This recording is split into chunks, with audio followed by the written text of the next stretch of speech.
नमस्कार दोस्तों, आपकी माता पिता, गुरुदेव, भगवान और इष्ट देव सभी को मेरा प्रणाम। आज इस वीडियो में हम आपको तिल चौथ की कहानी सुनाएंगे। एक शहर में देवरानी जेठानी रहती थी। जेठानी अमीर थी और देवरानी गरीब थी। देवरानी गणेश जी की भक्त थी।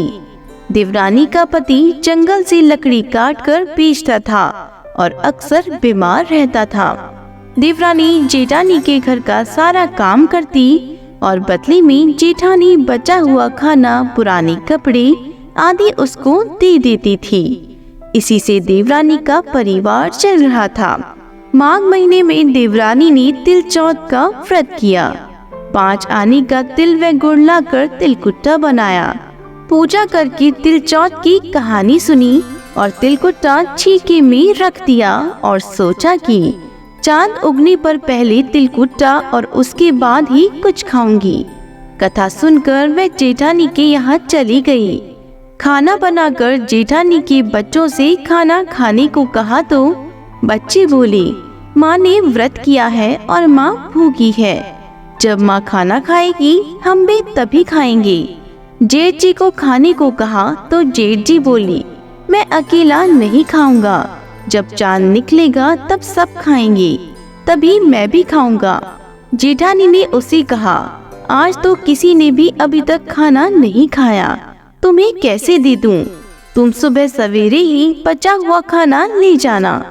देवरानी के घर पर पति बच्चे सब आस लगाए बैठे थे कि आज तो त्योहार है, इसलिए कुछ पकवान आदि खाने को मिलेगा। परंतु जब बच्चों को पता चला कि आज तो रोटी भी नहीं मिलेगी तो बच्चे रोने लगे।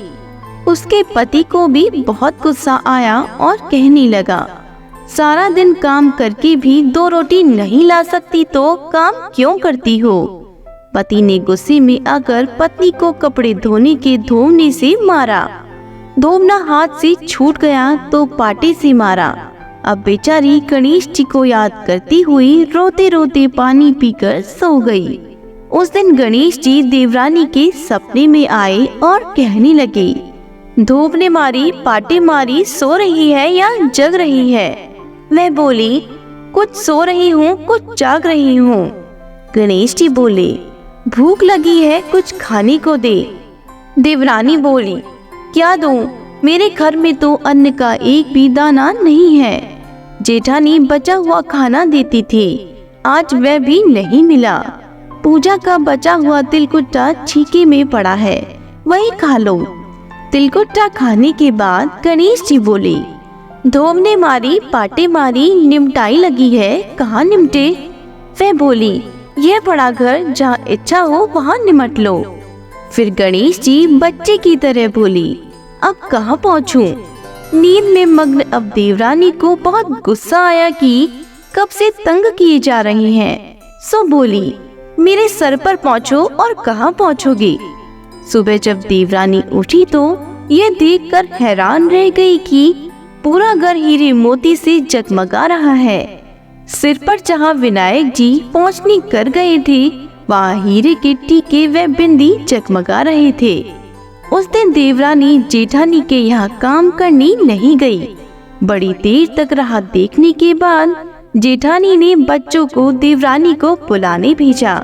जेठानी ने सोचा, कल खाना नहीं दिया इसलिए शायद देवरानी बुरा मान गई है।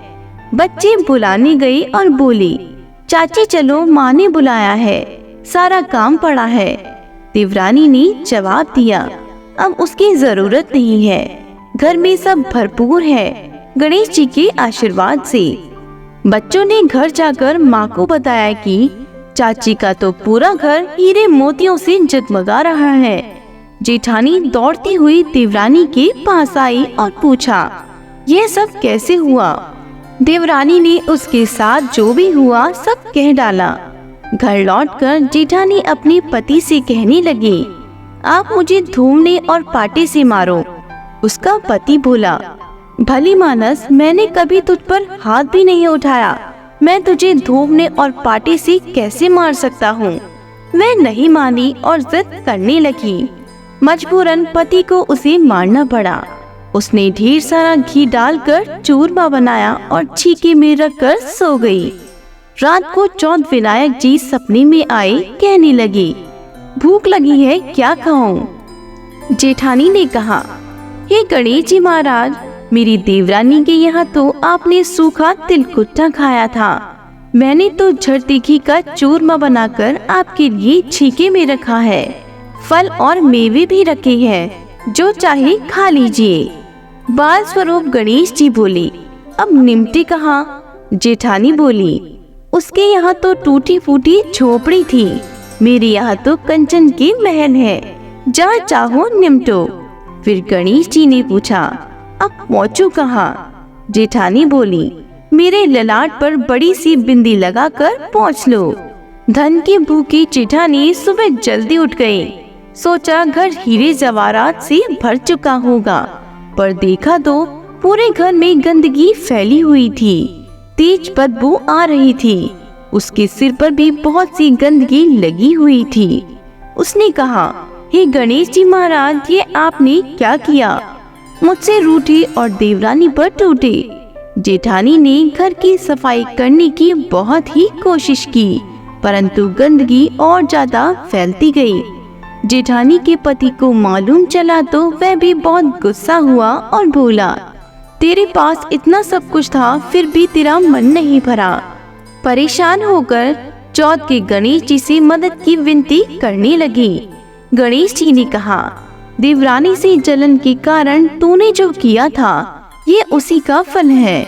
अब तो अपने धन में से आधा उसे देगी, तभी यह सब साफ होगा। उसने आधा धन बांट दिया, किंतु मोहरे की एक हांडी चूल्हे के नीचे गाड़ रखी थी। उसने सोचा किसी को पता नहीं चलेगा, और उसने उस धन को नहीं बांटा। उसने कहा, हे गणेश जी, अब तो अपना बिखराव समेटो। वे बोले, पहले चूल्हे के नीचे गाड़ी हुई मोहरों की हांडी सहित ताक में रखी 2 सुई को भी 2 हिस्से में कर। इस प्रकार गजानन ने बाल स्वरूप में आकर सुई जैसी छोटी चीज का भी बंटवारा किया और अपनी माया समेटी। हे गणेश जी महाराज, जैसी आपने देवरानी पर कृपा की, वैसी सब पर करना। कहानी कहने वाले, सुनने वाली व हुंकार भरने वाले सब पर कृपा करना। पर जेठानी को जैसी सजा दी, वैसी किसी को मत देना। कोई भूल चूक हुई हो तो माफ करना। बोलो गणेश जी महाराज की जय हो। चौथ माता की जय हो।